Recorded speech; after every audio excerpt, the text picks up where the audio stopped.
Okay, so, let's unpack this. Welcome, everyone. We're doing a deep dive today into a really fascinating corner of the world.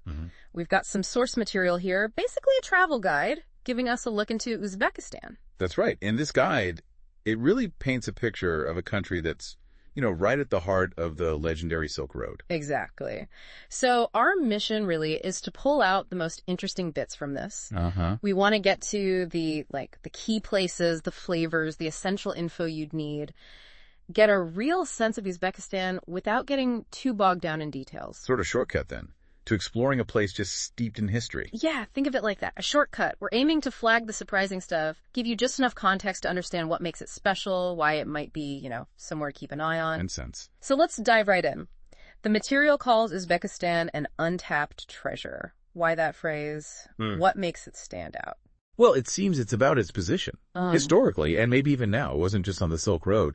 It was a critical hub, a center of trade, power. Right. And that history, it's left behind some incredible architecture and this real blend of cultures. You mentioned the guide talks about Persian, Mongol, Russian, Islamic influences. Yeah. And you can apparently really feel that mix. Yeah. Plus the grand buildings, the vibrant bazaars, the landscapes. It feels like it offers a lot, maybe without the huge crowds you find elsewhere. Yeah, Still feels a bit undiscovered. That blend of influences, you can imagine how that shapes everything, not just the buildings, but the whole culture, even today. Absolutely. It creates this unique cultural tapestry.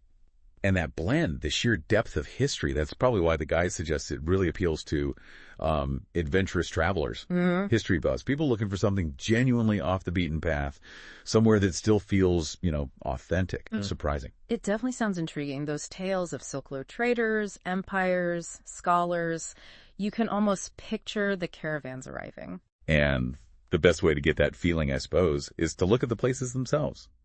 The guide highlights some top destinations. Real heavy hitters of the Silk Road story. Starting with Samarkand. Ah, Samarkand. Okay. Heart of the Silk Road, it says. And yeah, you can see why. It's one of the oldest continuously inhabited cities in Central Asia, UNESCO World Heritage Site. It is. And it's known for just incredible Islamic architecture, really striking stuff. You mentioned the Registan Square. The material describes it as this majestic complex of 3 madrasas. Right, madrasas, like historical colleges, centers of learning. Exactly. And these 3 buildings around the square, they look breathtaking in photos, covered in these amazing mosaics. Yeah, it's iconic. Feels like the absolute heart of the city, culturally and historically. Then there's Shah Zenda.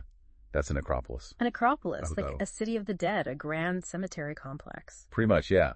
And this one's famous for its really ornate tombs, beautiful blue-tiled monuments. It sounds quite serene, but visually just stunning. And also the Bibi Khanim Mosque. Apparently, it was once one of the largest mosques in the entire Islamic world. Just imagine the scale. Wow. Yeah, you're definitely getting immersed in history there. The guide calls it a history lover's dream, and, well, you can see why. What about Bukhara? Bukhara. Okay, this one's referred to as a living museum. The guide notes it has over 140 architectural monuments. It shows, 2 millennia of evolution. 2 millennia. Yeah, just think about standing somewhere that's been continuously built on and lived in for that long. That's incredible depth. So what are the must-sees in this living museum? Well, we learn about the Ark Fortress. This was apparently a huge royal town within the city, like its own walled complex. Wow. Then the Poikayan complex. It's got the towering Kayan minaret and mosque.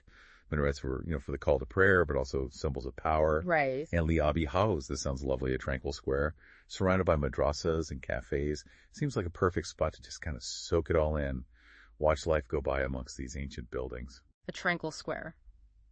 Yeah, sounds like a needed pause after taking in all that history. Okay, then there's Khiva.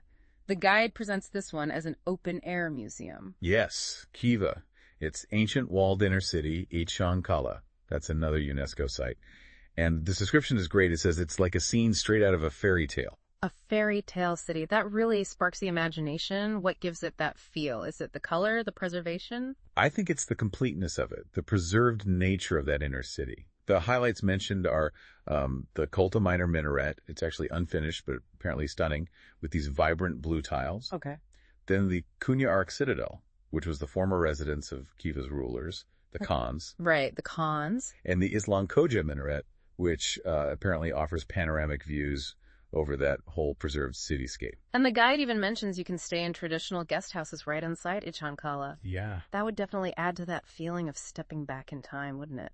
Oh, absolutely. So moving from these, like, incredibly preserved ancient centers, let's look at the modern capital, Tashkent. The vibrant capital. Right. Described as this interesting blend, isn't it? Soviet architecture, modern city feel, but still with those deep historical roots. And it's often the starting point for travelers, right? Flying into the main airport there. Usually, yeah.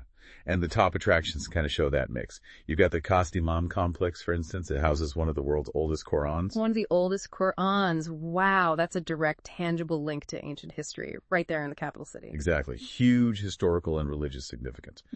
Then, something different, the Korsu Bazaar.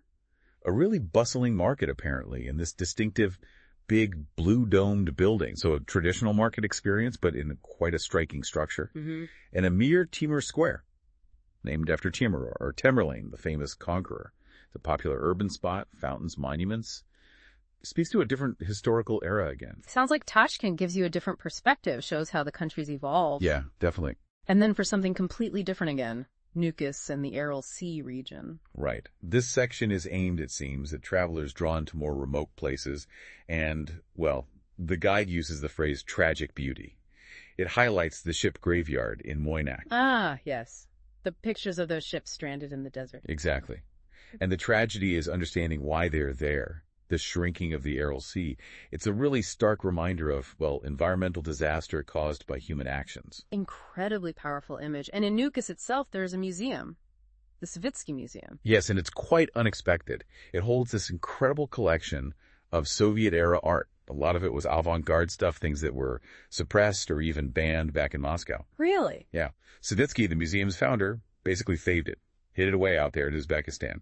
So he preserved this vital piece of 20th century art history. Wow. So this area offers a totally different kind of journey then. Environmental history, hidden art treasures, quite distinct from the Silk Road cities. Absolutely. Adds another whole layer to Uzbekistan's story. Okay. Beyond the sights, the guide really emphasizes Uzbek cuisine. Calls it a treat for the taste buds. What are the must-try dishes mentioned? Well, the big one is plov, or pilaf. That's the national dish. Usually a hearty mix, rice, lamb, carrots, often cooked in this huge pot called a kazan. Sounds good. Then there's shashlik, grilled kebabs. That's a favorite street food. You'll find it everywhere. Can't really go wrong with grilled meat, can you? Definitely not. Also samsa, they're baked pastries, usually with lamb or beef in flaky dough. And lagman, which is a hand-pulled noodle soup. Noodle soup, nice. Yeah. The guide suggests you'll find great food pretty much everywhere, maybe with slight local variations on these main dishes. Okay, good to know. Let's shift to the practical stuff. The guide gives some key tips for planning. Best time to visit. Spring is recommended, April to June. And also autumn, so September to early November. That's when the most pleasant weather. Summers can get really hot. Right. Avoid the peak heat. And visas. How's that looking? Apparently the rules have eased up a lot. E-visas are available for people from over 70 countries now, so much simpler than it used to be. That's good news for travelers. Currency. It's the Uzbekistani Som, the UZS, and the guide notes the exchange rates are generally pretty favorable, which means local prices can be quite, budget-friendly. Okay. And language. Uzbek is the official language, but Russian is still widely understood, especially in the cities and tourist areas. It probably helps to know a few basic phrases, but you'll likely find English speakers in hotels and main sites. And any cultural notes? Just the usual respect, really. Oh. Modest dress is appreciated, particularly when visiting mosques or other religious sites, which you'll likely do quite a bit in those historical cities. Makes sense. So how do you get there? And then get around once you're in the country? Main entry points are the international airports in Tashkent, Samarkand, and also Urgench, which is near Khiva. Okay. For traveling between the main Silk Road cities, Tashkent, Samarkand, Bukhara. The high-speed trains get a good mention. Comfortable and efficient. High-speed rail, nice. Yeah. Within cities, taxis and shared cars are apparently affordable and easy to find. And if you want to explore more, like the countryside or find those hidden gems, the guide suggests renting a car is an option too. Okay, so thinking about everything we've just pulled from this source, what's the big picture? What does it all mean for someone thinking about Uzbekistan?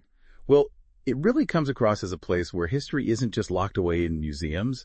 It's it's alive. You see it in the incredible buildings, you feel it in the markets, in just the daily rhythm. It feels like a country sort of poised between this immensely deep past and its modern path forward. Yeah, it's presented as this land of wonder, really, where that profound history meets genuine warmth and hospitality, and tradition is kind of finding its way alongside transformation. Whether you're walking through Samarkand's ancient squares, exploring Bukhara's living museum, or just, grabbing some plov from a street vendor, it sounds like every moment could feel like stepping into a story.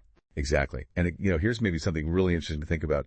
Consider how all those layers of history, I always talk about the Silk Road traders, the Persian empires, the Khans, the Soviet era, and now this modern transformation, how all of that hasn't just shaped the physical place, the buildings, right, but the actual character, the resilience, maybe the unique outlook of the people and the culture itself. What does it actually feel like to stand in a place that has seen so much change across centuries, millennia even, yet still holds on to such incredibly deep roots? That's definitely something to mull over.